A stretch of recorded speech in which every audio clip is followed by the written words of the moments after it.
I doubt this is the final iteration of a Santos chronograph from the House of Cartier, but it might be the very best one we've ever seen. They've been at it for almost 175 years, and this might be the very best one. I'll tell you why.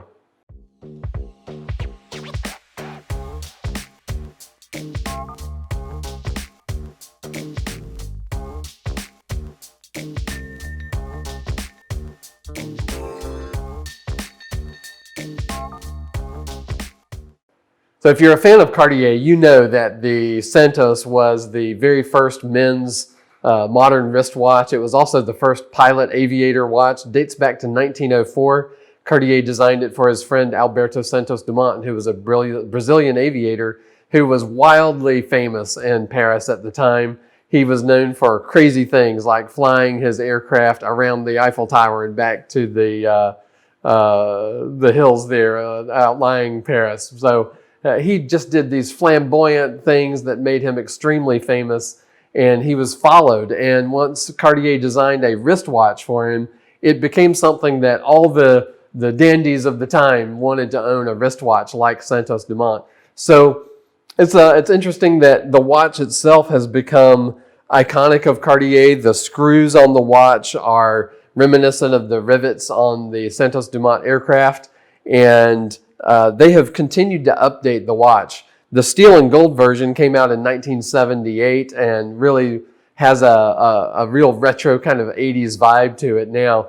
But the Santos 100 chronograph, it's kind of an interesting history.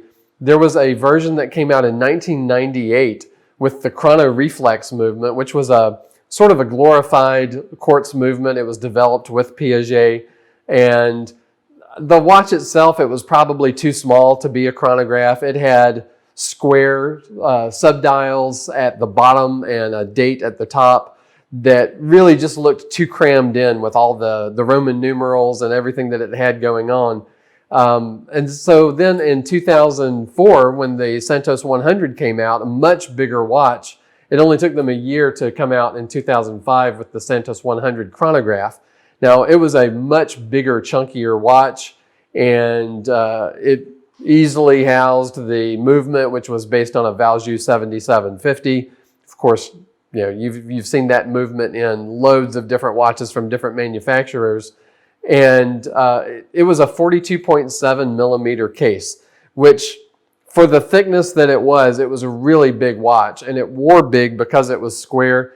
And the chronograph only came in that one size. So it really sort of alienated a lot of people because only a certain number of big-wristed people could wear it. So in 2018, when Cartier completely revamped the Santos line, they came out with what they called the Santos de Cartier, as if all their naming of the various Santos versions weren't confusing enough. This one is Santos de Cartier. And we've talked about before that the way you can easily tell this watch from the other Santos watches is that the Santos 100 is a lot more flat and a lot thicker. This one is curved with the wrist. The lugs are curved. They kind of have this downward drape around the wrist that make it much more comfortable to wear. It's actually a little bit bigger than the Santos 100 at 43.3 millimeters, but it just doesn't wear that way. When you put it on, it really just sits great on the wrist, even if you don't have huge wrists like me. It really wears great, and it would fit under any kind of shirt because it's only about 12.5 millimeters thick. The top to bottom measurement is 51.3, and it's really probably my favorite Santos that they've ever done. It was a little slow to warm up to it, but it's really outstanding. So what they've done with this one, they've kind of put into it everything you would want in a chronograph, in a modern, sporty, elegant watch. It's water resistant to 100 meters, which is really respectable for a chronograph especially. The dial in hands, what they've done is just so much better than any version they've ever done before. The dial has sort of an industrial look to it. The square section in the center has these vertical stripes. Not stripes, more of a vertical brushing that is very different from the typical guilloche that you see from Cartier on their mechanical watches. It gives it a different look. Also, on the Santos de Cartier, all of the ones that are just a three-hand movement. The hands are not loomed, but the chronograph being a sportier watch, all of the hands are loomed, even the ones in the subdials. So you can definitely see this at night. The movement itself is really kind of the perfection, again, of everything that they've done before, because it's the 1904 CHMC. And so what that stands for, it's the caliber 1904, which is their completely in-house movement. The CH, of course, is chronograph. MC is manufacturer caliber. But it's a column wheel vertical clutch chronograph. So you don't have any of that kind of hesitation. Because it's a vertical clutch, you could run the chronograph all the time if you want to see the large second hand going, and it won't cause any problem with the wear to the movement. But even the layout of it is so interesting. You can see it's just got one pusher over here on the left side and no chronograph pushers on the right, which really cleans up the design compared to other large-scale chronographs. The way it operates, you push this once and the chronograph starts. Now you can see the second hand started there. Sort of like a monoposseur, you're going to push the same button again to stop the chronograph. But unlike a monoposseur, you could push it again to restart and then stop again. And then you push the crown to reset everything. So it's a really ingenious, complicated system that gives balance visually by having one pusher on the left and the crown on the right.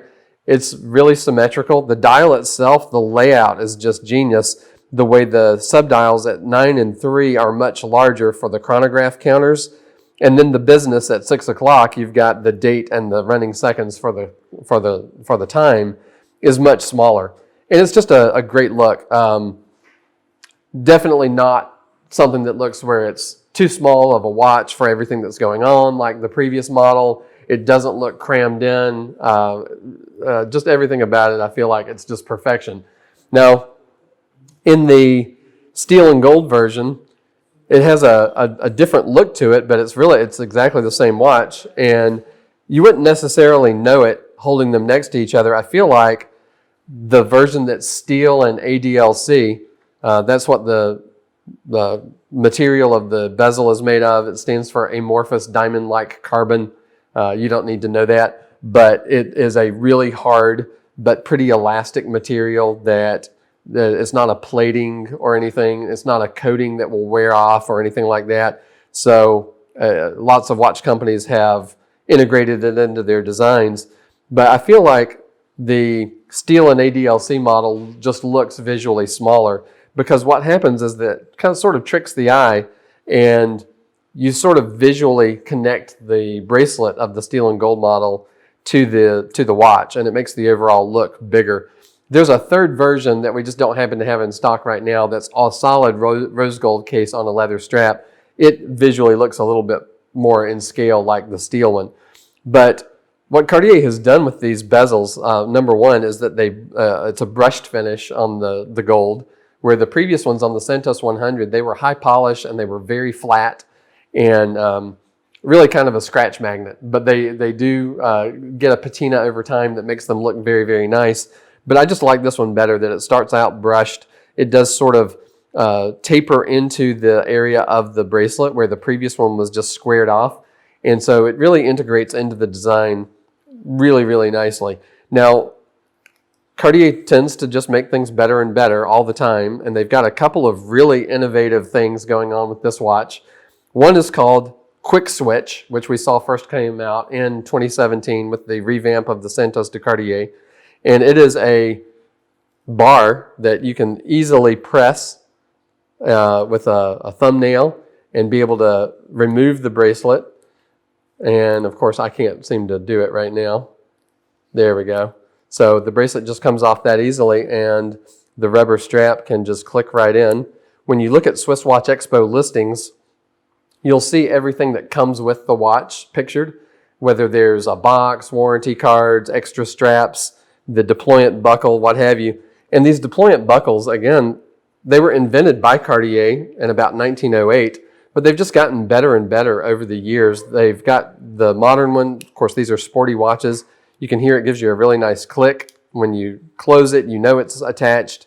It has the two triggers here to release it and a much easier adjustment system to adjust the size than what they did before.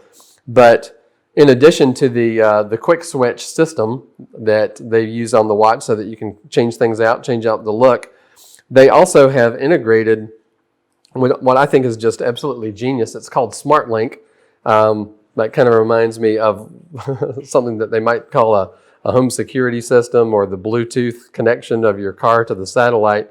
But there's a button on the side of each link that's completely hidden and very smooth. You don't feel it. And you can press the button with a fingernail and it makes the pin pop out. And you can actually pull the pin out with your fingers. And once you've done that, it allows you to remove the link completely just by hand. No tools involved, no trip to a jeweler. Naturally, SwissWatchExpo, we're an online e-commerce business for the most part. Most of our watches are sold over the internet, and people generally have to go to a jeweler to get their watches sized, but not with this one. Completely just done by hand. It's such a great feature for you to be able to size your watch yourself. Plus, not a lot of watches really recognize the fact that a lot of times watches feel bigger in the winter and smaller in the summer based on the way the wrist changes sizes. And this way you can really just pop in and out a link seasonally, and it's no issue, no drama, no trip to the jeweler involved. So I think that when you add up each of those features, the fact that what the watch brings to the table, that they've really perfected the Santos Chronograph. I can't think of anything that they could do to it to make it better or improved. I think they've really kind of hit the peak of the top here. And you can tell us in the comments what you think, if there's anything that you'd want to change about it or what your favorite feature of the watch is. But click the bell, like, and subscribe. Give us a call at SwissWatchExpo, see which ones we've got in stock right now. And we'll be happy to ship one out to you. You'll have it on your wrist before you know it.